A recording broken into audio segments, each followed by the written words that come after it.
To impeach Deputy Attorney General Rod Rosenstein. But the House is up against a clock to get a vote on this resolution before going on recess today. The two GOP lawmakers leading this charge say the time to act is now.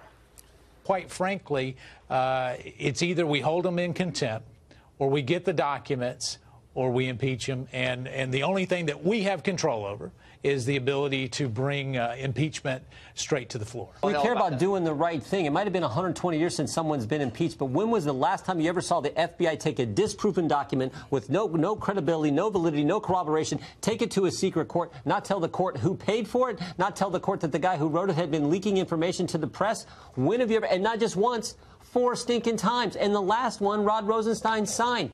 A worked up Jim Jordan there. Alan Dershowitz is a Harvard Law professor emeritus and author of The Case Against Impeaching Trump.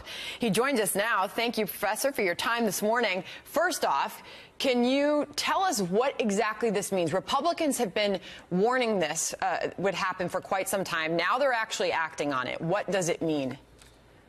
It is the most short-sighted, and I have to say stupid thing I've heard in a long time. Here you have a president who the Democrats are trying to impeach. If they gain the House of Representatives, they will almost certainly do so. And the big issue will be, can you impeach a president or anyone else when you don't charge him with specific crimes just because you disagree with what he's done? And now you have the Republicans making the case for the Democrats who want to impeach the president by offering bills of impeachment against Rod Rosenstein that don't charge crimes. I'm going to have to write a new book called The Case Against Impeaching Rod Rosenstein, because the same arguments apply. This is so short-sighted. Both sides do this.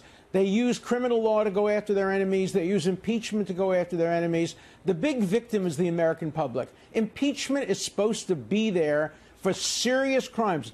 Treason, bribery, other high crimes and misdemeanors. If you don't like the way Rod Rosenstein is responding to your subpoena, charge him with contempt of court. Bring him to court. But do not use impeachment. That just helps the Democrats who are trying to impeach President Trump. But to be clear, what they are alleging here is that Rod Rosenstein not only, quote, repeatedly failed to produce documents requested by House Judiciary Oversight and Government Reform Committees, but that he also, quote, attempted to conceal certain facts. I mean, based on what they are charging, you're saying that there's no case for impeachment there? Of course not. There's no crime. Again, read my book. I lay out in The Case Against Impeaching Trump all the arguments. The framers did not want to see anybody impeached unless they committed treason, bribery, or other high crimes and misdemeanors.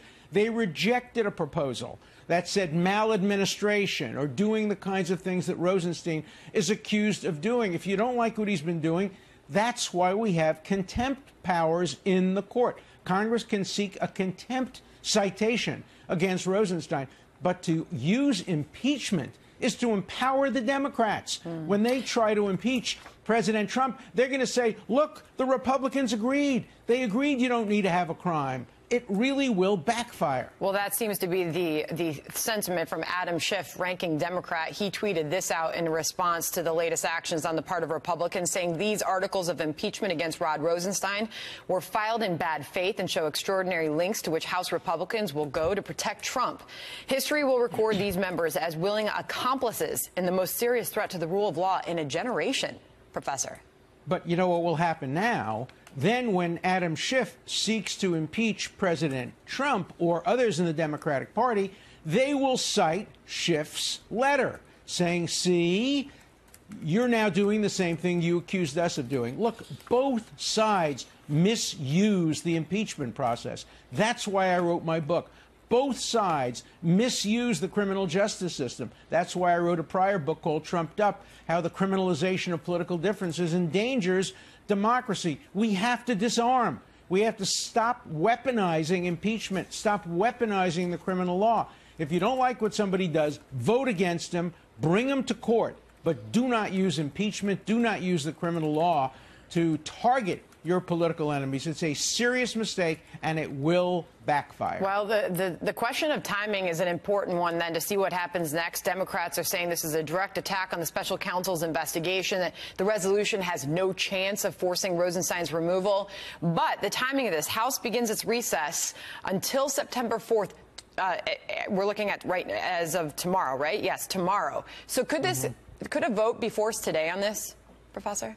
No, because you need to have hearings. You need to have evidence. You can't just create a bill of impeachment and then vote on it. Remember, when people have been impeached in the past, there have been weeks, sometimes months of hearings. I know I participated in the hearings when Bill Clinton was impeached, President Clinton. I testified about that. You can't just vote on impeachment. That would be an abdication of responsibility. So, no, I don't think there's any realistic chance that a bill of impeachment could be voted in the time that remains. I don't think it should ever be voted. It's a big mistake and will backfire against the Republicans. It will backfire against the Democrats if they try to use it against Trump. Let's just take impeachment off the table. Yeah, I mean, we'll see where all this goes.